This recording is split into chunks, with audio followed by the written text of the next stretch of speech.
After well over a year of planning, Conservation Global has recently been instrumental in the translocation of Tandura, a female elephant who had been in Bloemfontein Zoo for over 23 years, moving her back into the wild of Gondwana Game Reserve in the Western Cape of South Africa. The Conservation Global model is research guiding management. Our primary target market are students who are studying conservation sciences. We don't need to travel further than 45 minutes out of any of the centres, the main centres in South Africa, to be in an outdoor classroom of a conservation environment.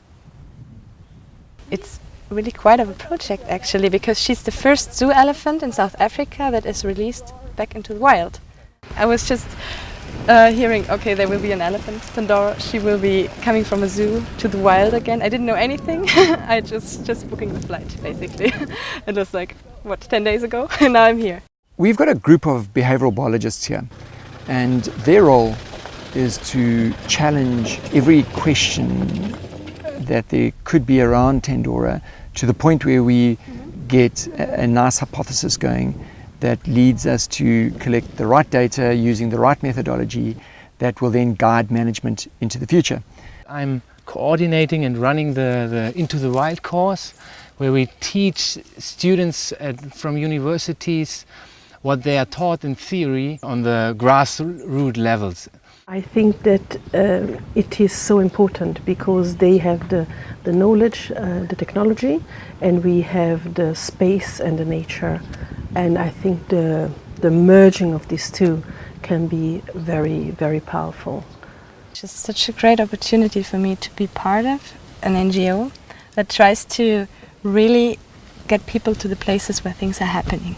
They give students the opportunity to be part of research projects. It just gave me a lot of self-confidence, and I suddenly felt, okay, wow, I can really achieve something. I can really be part of something. To get people to understand what their conservation position is, they have to understand that they are part of a system. And we are all part of that system. And that system is made up of an ecological, an economic, and a social component.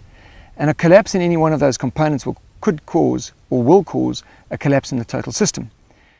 Most of the students from these educational courses we are running are getting more and more interested into the realities of wildlife management, and that's why we give them the opportunity to do research in these projects.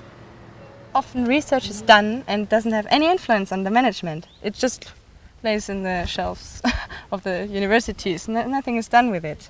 And here it's really for a purpose. You can really directly adjust then wildlife management to it.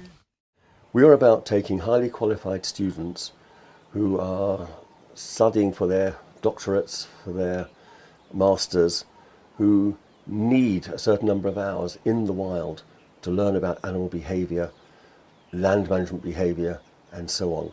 So they can take this research back and use it later on for the benefit of mankind as a whole.